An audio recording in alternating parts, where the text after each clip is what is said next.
In the Hearts and Minds, Book 0, The Birth of a Hero. Story 29, Check and Mate.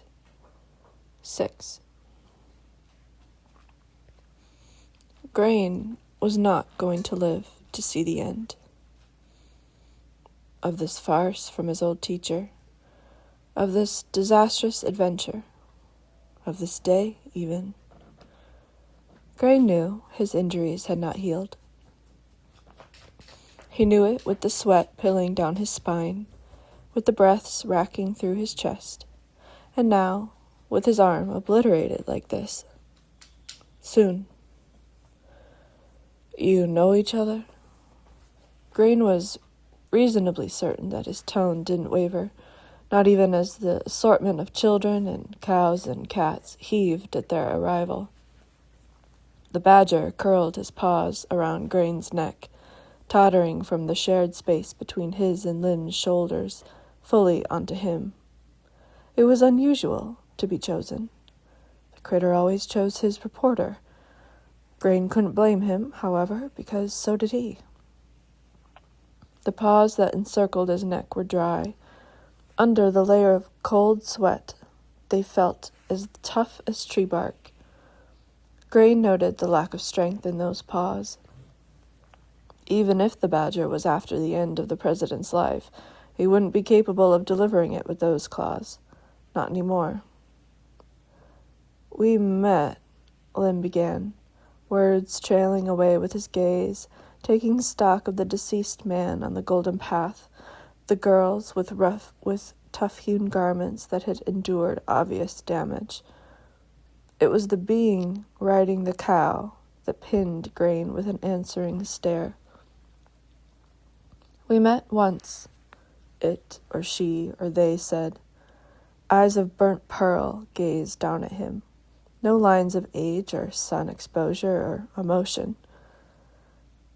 Grane had never been bothered by religion, unless he had needed to. Forming a country was a much less spectacular affair than one would think. New things always came with hope in mind, but Grane knew that hope wasn't for him. It wasn't for the people who had followed him across enemy lines. Who had it all been for? Even answering the shareholders felt fake. Who had it been for? It was much simpler now that he was dying. No one. This country was not built for people of any kind. He thought something went wrong somewhere between when his father married a witch and left his mother to rot away, and when Grane formed a new division within the sugar company, this one dedicated to science. If Grane were a religious person, he would mistake this being as none other than the mother. Everyone's mother, no one's mother, the world's mother. In her, Grane could feel both life and death, and her face bore the daring omission of human emotions. She gave off the impression that she didn't much care whether it was life she faced, or death. To this goddess, they were one and the same. How?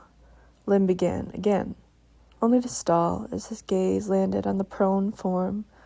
It was a barrel of a man, plaid covering his shoulders. Though the material was red, it was unmistakable that he had lost an unreasonable amount of blood. The goddess was unmoved before such things as petty human misery. He has moved on, was her only reply.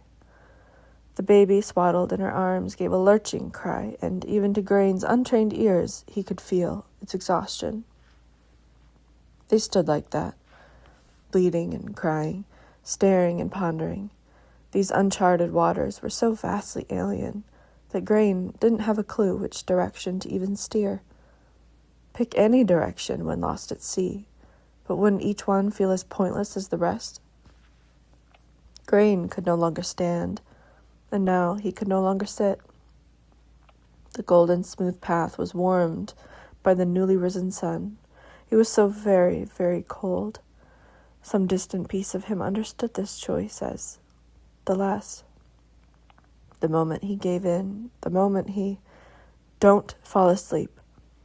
And there he was, That familiar scent, now tinged with aged sweat in the outdoors, rudely roused him. "Don't you dare fall asleep now." "He will not make it," the goddess said from atop her steed. An orange cat, with a bitten-off chunk of ear, jumped to the ground, winding a strong tail around his reporter's elbow. It came nose to nose with the badger, who reached out the way he sometimes did to Lim, patted him on the cheek. The cat answered with a little meow. "He'll be fine," Lim assured strongly, gripping Grane's bloody shoulder. Grane only knew because he witnessed it. He couldn't feel that side of him at all anymore.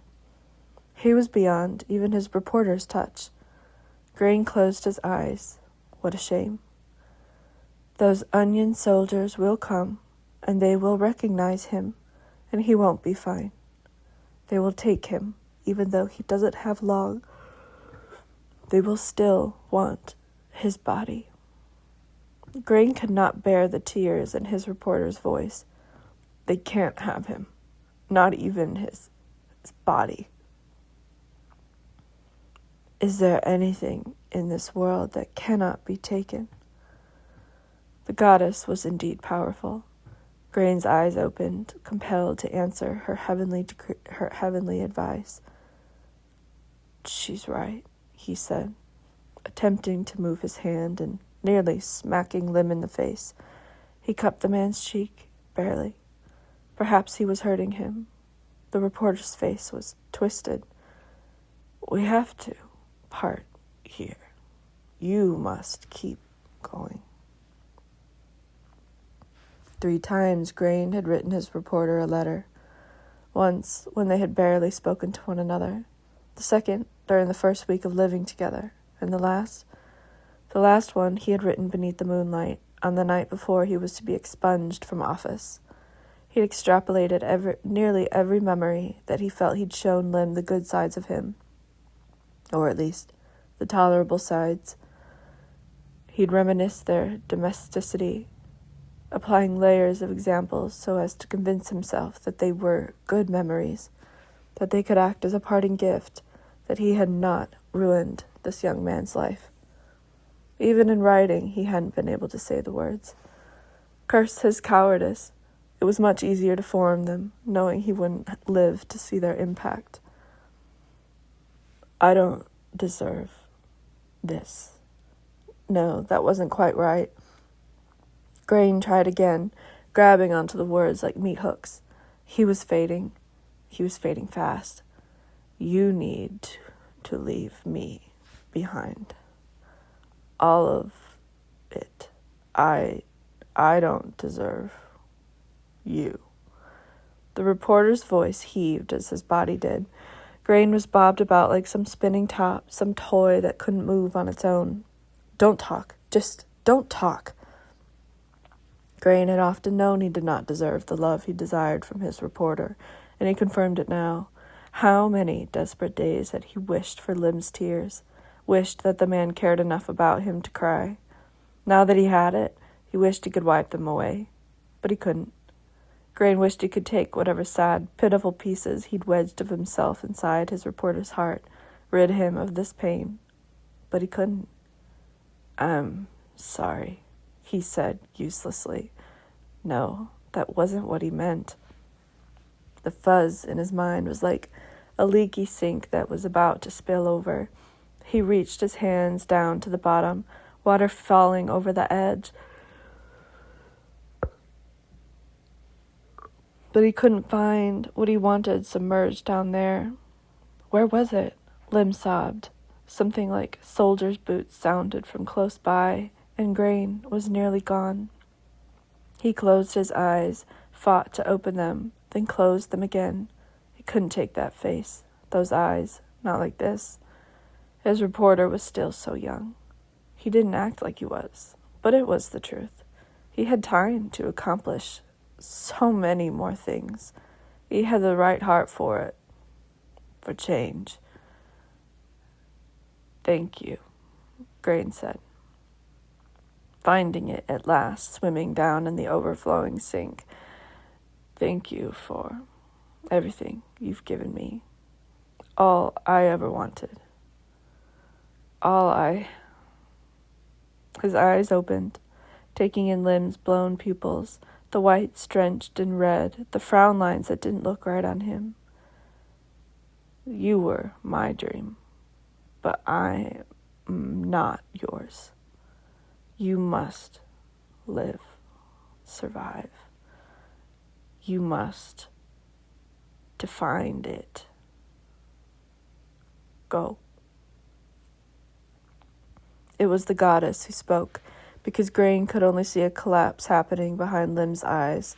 If even the president is being hunted, what hope do the rest of us have of surviving this? When will it end? When will the darkness be satisfied?